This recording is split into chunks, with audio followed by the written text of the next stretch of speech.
परमेश्वर ये कहना चाहता था, सुनो, ये तुम नहीं। हाँ, आप जाते हैं, काम करते हैं, कमाते हैं, तनख्वाह मिलती है, ये सब कुछ प्रति घंटे से कमाई मिलती है या जो भी हो, लेकिन ये उसके अनुसार काम नहीं करता है। ये मेरी आशीष के कारण काम करता है। परमेश्वर की आशीष ही धनी बनाती है और वो उसमें दुख मिलाकर नहीं देता। तुम इसे नहीं भूलना। His name is wonderful, everybody. His name is wonderful. His name is wonderful. Jesus, my Lord. He is the mighty King, Master of everything. His name is wonderful, Jesus, my Lord. He's the great shepherd, the rock of all ages, Almighty God is He. Bow down before Him.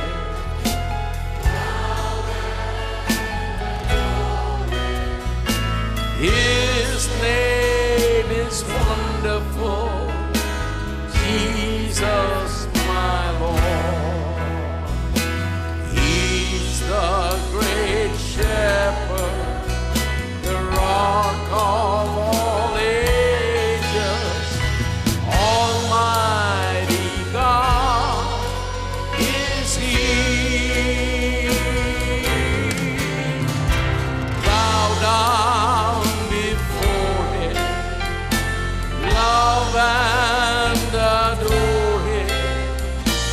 His name is wonderful, Jesus, my Lord. His name is wonderful, Jesus, my Lord.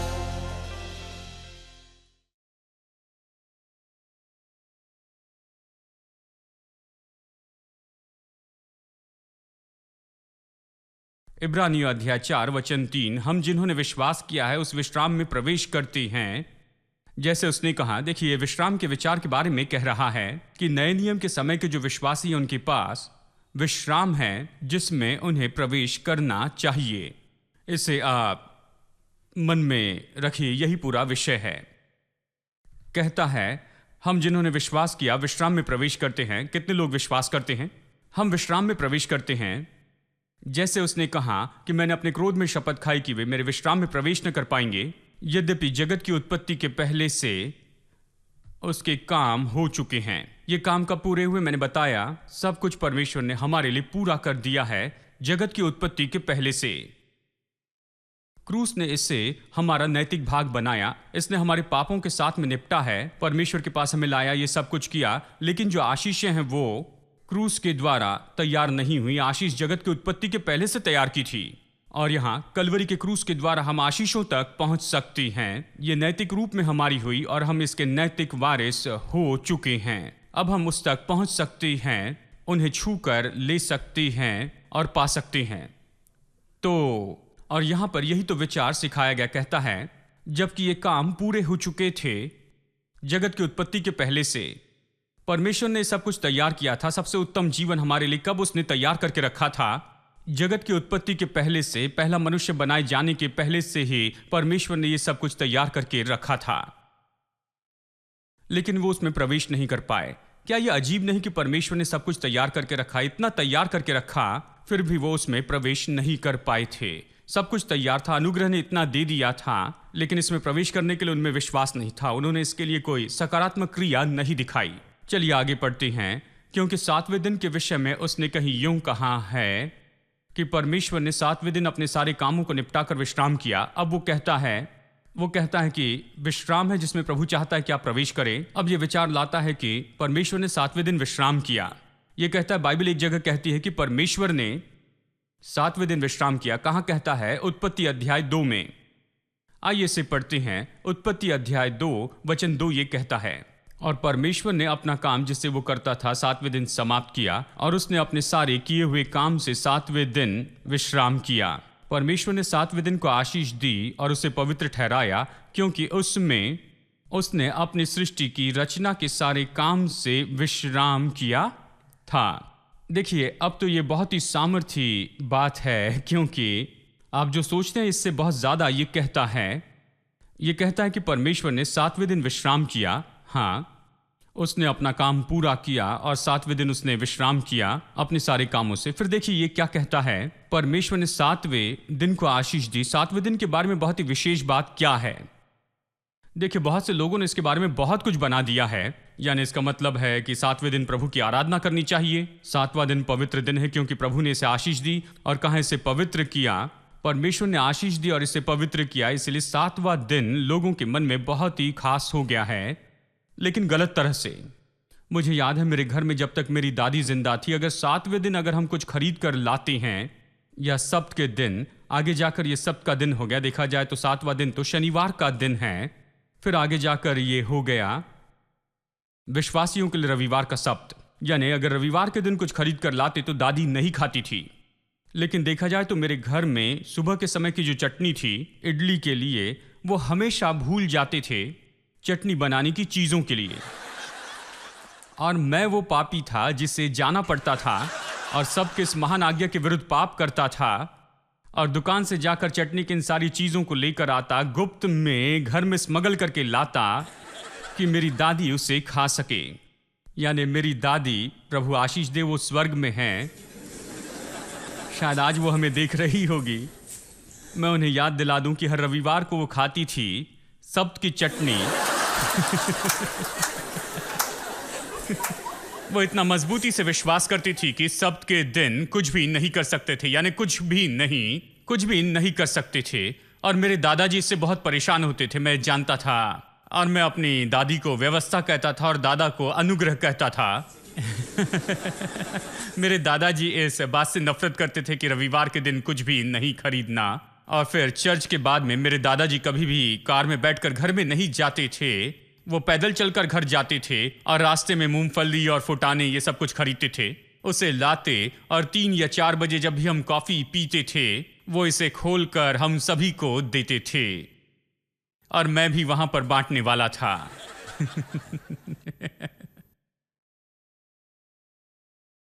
हमारे घर में ये बड़ा मुद्दा था, मैं इसके साथ में जिया हूं। 7वें दिन प्रभु ने इसे आशीष दिया और इसे पवित्र किया। उस दिन तुम क्या कर रहे हो? चर्च में जाना है। 7वें दिन हमारे घर में अखबार भी नहीं पढ़ सकते थे, जो कि सब्त का दिन था। कुछ भी नहीं कर सकते थे, बस भजन याद करना था, जानते हैं। और दादी को वो बताना था, सुबह के नाश्ते के पहले बताना था। और फिर मैं चटनी लाता, फिर भजन याद करता, भजन उन्हें बताता। बहुत से काम थे। सब्त का दिन वहां पर मेरे लिए आराम नहीं था, बस काम से भरा था।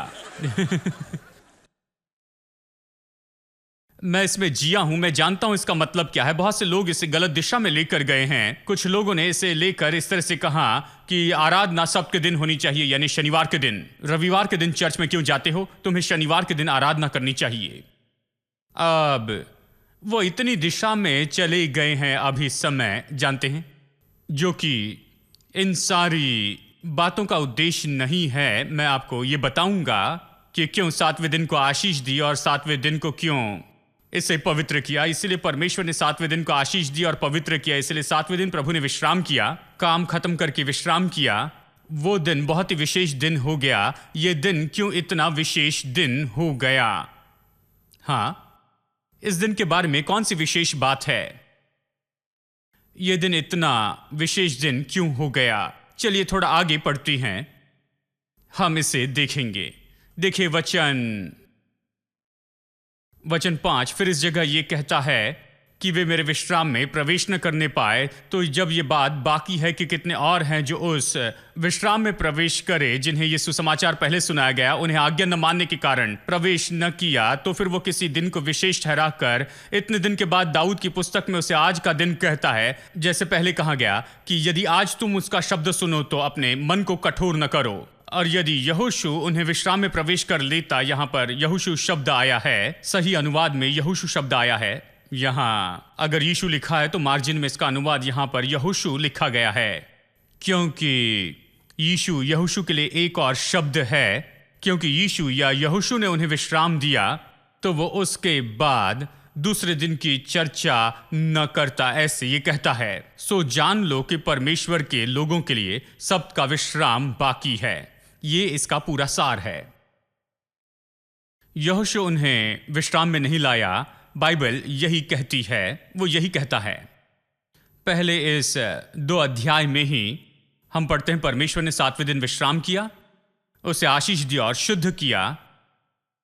और उन दिनों में जब इस्राएली लोग जंगल में थे, ये तो एक व्यवस्था बन गई, सब्त की व्यवस्था, जो आगे जाकर 10 आज्ञा बन गई और बड़ी सटीकता से सब्त का दिन माना और ये सब।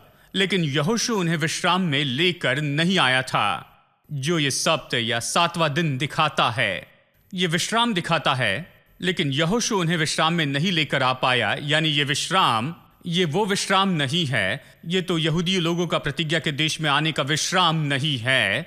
ये विश्राम तो उससे भी बढ़कर है, जो कि उसके कुछ समय बाद में होना था, कहता है। वो उस विश्राम में प्रवेश नहीं किए जो परमेश्वर ने तैयार किया था। लेकिन जिस विश्राम के बारे में बाइबल कहती है कि 7वां दिन परमेश्वर ने विश्राम किया और ये सारी जो बातें हैं, ये उस खास विश्राम के बारे में कहता है जो परमेश्वर ने मनुष्य जाति के लिए नियुक्त करके रखा हुआ है। हाँ, तो भजनकार 400 साल बाद में, इस्राएल के इस अनुभव के बाद में, जंगल के अनुभव के बाद, वो इस तरह से लिखता है कि एक दिन है जब ये हो जाएगा। ठीक है, अब मेरे साथ देखिए कुलुसियों अध्याय 2, कुलुसियों अध्याय 2, कुलुसियों अध्याय 2 वचन 16 से पढ़ते हैं। यहां हमें बताया गया कि सब्त के लिए कारण क्या है। सब्त के लिए एक कारण यहां पर दिया गया है। इसलिए खाने पीने या पर्व या नए चांद या सब्त के विषय में कोई तुम्हारा फैसला न करे। सब्त का दिन या नए चांद का दिन या फिर सब्त के दिन के बारे में यहां 5 बातें कहता है, क्योंकि उन दिनों में लोगों पर दोष लगाया जा रहा था, उन पर आरोप लगाया जा रहा था कि वो अलौकिक नियम को तोड़ते जा रहे हैं इस बात के संबंध में, जिसका संबंध था खाने से और पीने से, जिसका संबंध था पर्वों से, नए चांद के दिन से, और उसमें से एक बात है सब्त, 5वीं बात है शब्द। ये कहता है कि कोई भी मनुष्य तुम्हारा कोई फैसला न करे, तुम पर दोष न लगाए इन 5 बातों के बारे में, जिसमें से एक तो सब्त का दिन है। वो क्या कह रहा है? नए नियम के लोगों को ये कहता है, देखो लोग ऐसे जा रहे हैं और तुम पर दोष लगा रहा है कि सब्त को नहीं मानते हो।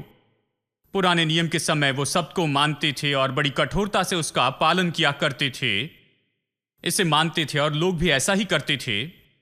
लेकिन अब हम नए नियम के समय में रह रहे हैं, इसलिए कोई मनुष्य तुम्हारा इसके बारे में फैसला न करे। कोई आकर ये न कहे तुम सब्त नहीं मानते हो, तुम क्यों इतनी दूर जा रहे हो या काम कर रहे हो, तुम ये और वो क्यों कर रहे हो। कोई भी तुम पर सब्त के दिन दोष न लगाए, क्योंकि हम यहां पर बिल्कुल अलग समय में रह रहे हैं। पौलुस यहूदी था और वो पुराने नियम के सब्त के दिन को जानता था कि वो कैसे कठोरता से इसे मानते थे। अगर इसे न माने तो कितना बड़ा उल्लंघन करना होगा। अब कहता है इसके आधार पर कोई तुम्हारा फैसला न करे। ये नए नियम का समय है, कहता है। वचन 17 देखिए, क्योंकि ये सब बातें आने वाली बातों की छाया है, यानी ये सब्त भी आने वाली बातों की छाया है, परंतु मूल वस्तुएं मसीह की हैं। चलिए सरल शब्दों में आपको इसका अर्थ बताता हूं। वो परछाई है, लेकिन वास्तविकता या परिपूर्णता मसीह में है। जानते हैं, जैसे आप इसे समझेंगे तो निश्चय ही आप इसे जान पाएंगे कि बाइबल इब्रानियों अध्याय 4 में क्या बताने की कोशिश कर रही है। जब परमेश्वर ने सब कुछ बनाया तो उसने सब कुछ एक क्रम में ही बनाया। उदाहरण के लिए उसने सब कुछ पहले बनाया और फिर अंत में उसने मनुष्य को बनाया। इसलिए नहीं कि मनुष्य का महत्व सबसे आखिरी में था। मनुष्य तो असल में मुकुट था, परमेश्वर की सृष्टि का सबसे उत्तम ऐसा था, सबसे महत्वपूर्ण सृष्टि था, लेकिन उसे आखिर में बनाया गया। क्यों आखिर में? क्योंकि वो इतना महत्वपूर्ण था। उसे जो कुछ भी चाहिए था परमेश्वर को सोचना था और उसे पहले तैयार करना था और पहले वो सब कुछ करना था और फिर आदम को उसे बनाना था। उसे अस्तित्व में लाना था, तो परमेश्वर ने सब कुछ पहले बनाया, सब कुछ क्रम में रखा, पूरा संसार पहले क्रम में लाया, जो भी उसकी जरूरत थी सब कुछ पहले बनाया, और आखिर में उसने मनुष्य को बनाया। मनुष्य बनाने के बाद यानी आखिरी दिन उसने मनुष्य को बनाया, सृष्टि के 6वें दिन यानी आखिरी दिन। देखिए, यहूदियों के लिए दिन उत्पत्ति के पहले अध्याय में ये दिनों के बारे में कहता है। शाम हुई और सुबह हुई, पहला दिन ये कहता है, क्योंकि उनका दिन ऐसे होता था, आज शाम से कल शाम तक, ठीक है, आज शाम से अगली शाम तक।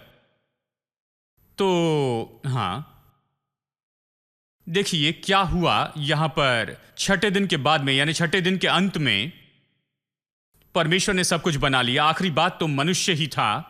मनुष्य को बनाने के बाद बाइबल कहती है उस शाम परमेश्वर ने विश्राम किया, काम पूरा हुआ, दिन खत्म हुआ, 6ठा दिन पूरा हो गया और परमेश्वर ने विश्राम किया। अगला दिन शाम को शुरू हो गया था।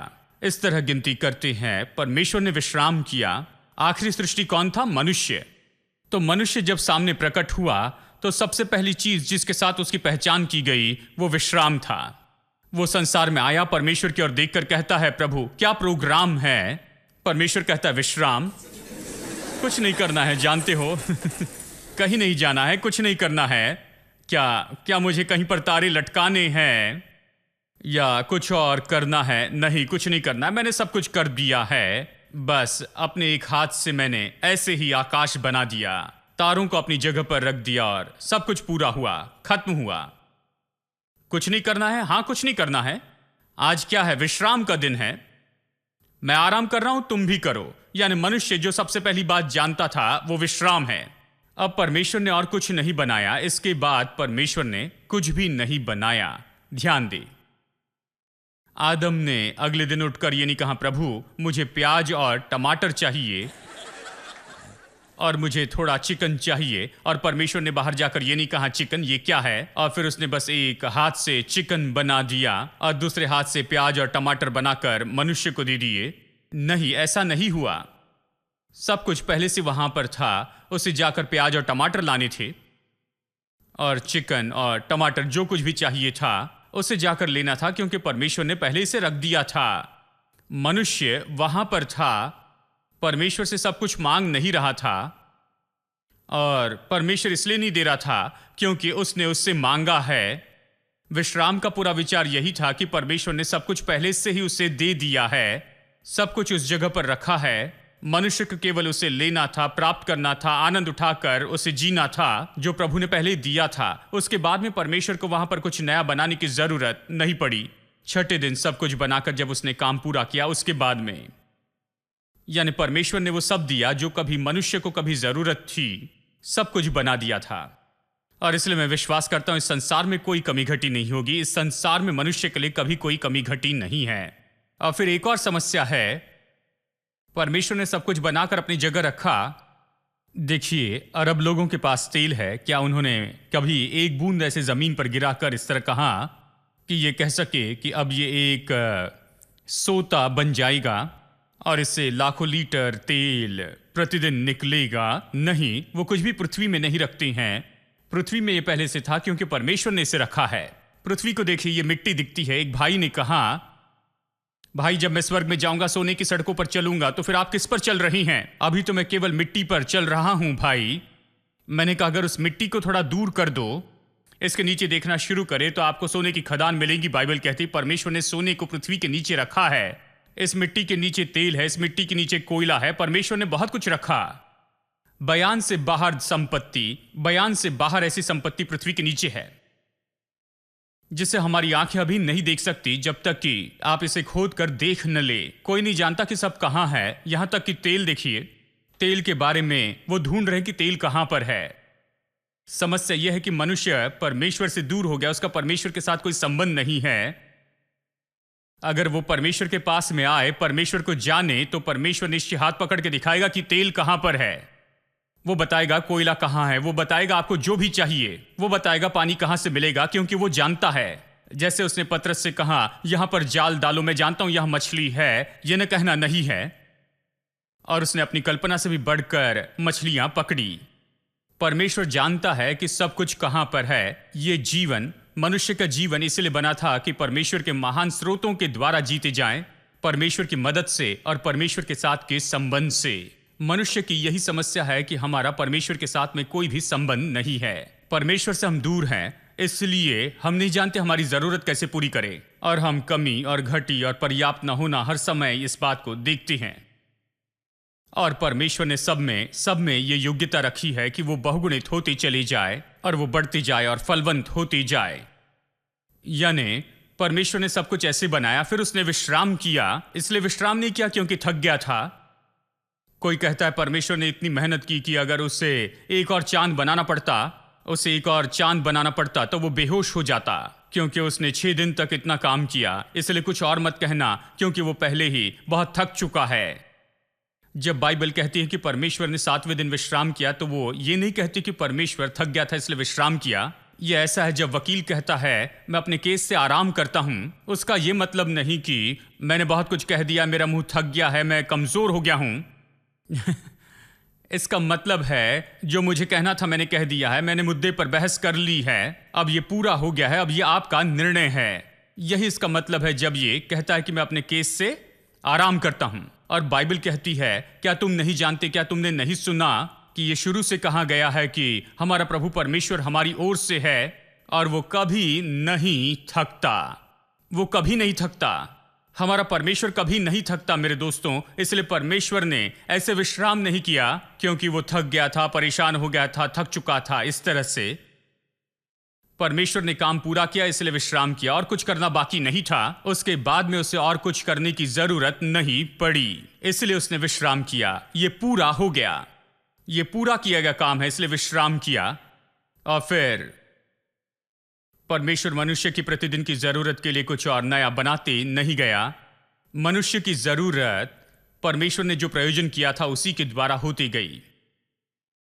अब परमेश्वर ने मनुष्य से कहा कि एक दिन की छुट्टी ले ले। क्यों एक दिन की छुट्टी ले? बहुत से लोग परेशान हैं। एक भाई ने कहा, जानते हैं, जब आप लोगों से पूछते हैं कि लोग क्यों चर्च में नहीं आए हैं, कहते हैं ये प्रचारक नहीं समझ सकते, जीविका के लिए 7 दिन काम करना पड़ता है। आप कैसे अपेक्षा कर सकते हैं कि 7 दिन काम किए बिना रह सकता हूं? 6 दिन काफी नहीं है, 7 दिन मुझे काम करना पड़ता है। लेकिन यहूदियों को देखिए, परमेश्वर ने कहा एक दिन की छुट्टी लेना। वो संसार के बाकी देशों से बहुत अमीर थे।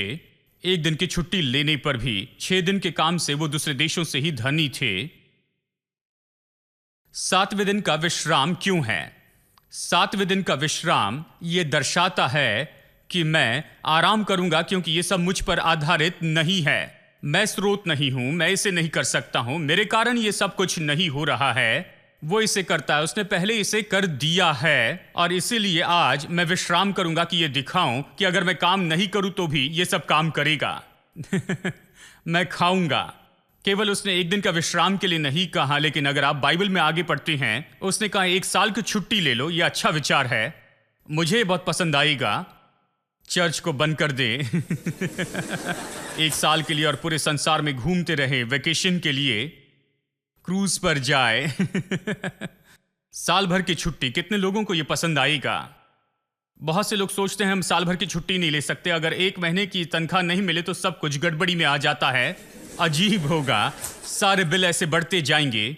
1 साल की छुट्टी लेकर कैसे जिएंगे? लेकिन परमेश्वर ने यहूदी लोगों से कहा कि 1 साल के लिए विश्राम करे, क्योंकि वो चाहता था कि 1 दिन की जो छुट्टी यानी सब्त है, और 1 साल की छुट्टी जो कि दिखाती है सब्त का साल, और ये सब जिसके बारे में पुराना नियम बताता है, ये केवल इसी बारे में था कि परमेश्वर मनुष्य को बता रहा था, ये तुम नहीं कि अपनी जरूरत पूरी कर रहे हो, लेकिन मैं तुम्हारी जरूरत पूरी कर रहा हूं, इसे तुम मत भूलना। इसलिए मैं चाहता हूं 1 साल की छुट्टी लो ताकि मैं तुम्हें दिखाऊं। हर 6ठे साल, 7वां साल तो विश्राम का था, तो 6ठे साल वो काम करते, और 6ठे साल ही परमेश्वर उन्हें 3 गुना देता था ताकि वो उस साल खा सके और 7वें साल भी खा सके जिस समय उन्होंने कुछ भी बोया नहीं है और न काटा है, और 8वें साल भी खा सके क्योंकि 7वें साल उन्होंने कुछ बोया नहीं कि 8वें साल उसकी फसल खा सके। और ये तो 3 गुना चला। परमेश्वर ने 3 गुना प्रयोजन उनके लिए किया बस 1 साल में। कितने लोग ऐसा कमाना चाहेंगे? देखिए, परमेश्वर इसे कर सकता है। परमेश्वर क्या दिखाना चाहता था? परमेश्वर ये कहना चाहता था, सुनो, ये तुम नहीं, हाँ, आप जाते हैं, काम करते हैं, कमाते हैं, तनख्वाह मिलती है, ये सब कुछ प्रति घंटे से कमाई मिलती है या जो भी हो, लेकिन ये उसके अनुसार काम नहीं करता है। ये मेरी आशीष के कारण काम करता है। परमेश्वर की आशीष ही धनी बनाती है और वो उसमें दुख मिलाकर नहीं देता। तुम इसे नहीं भूलना। This is the season of Jubilee. This is the season of Jubilee. Singing and dancing for you and me. Singing and dancing for you and me. Thanking and praising because we're free. Thanking and praising because we're free. Oh, this is the year of Jubilee. Oh, this is the year of Jubilee. Put your hands together. Everybody praise the Lord. Put your hands together. Sing and shout and praise the Lord. Everything that was stolen shall be returned unto me. Mother, father, sister, brother, they will all go free. Everything that was stolen shall be returned unto me. Singing, dancing, praising, shouting, increase and victory.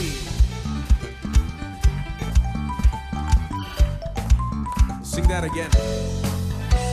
Everything that was stolen shall be returned unto me. Mother, father, sister, brother, they will all go free. Everything that was stolen shall be returned unto me. Singing, dancing, praising, shouting, increase and victory.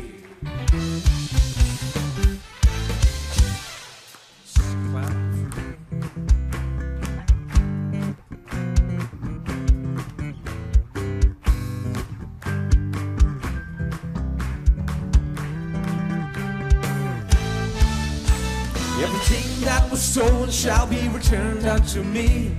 Mother, father, sister, brother, they will all go free. Everything that was stolen shall be returned unto me. Singing, dancing, praising, shouting, increase and victory.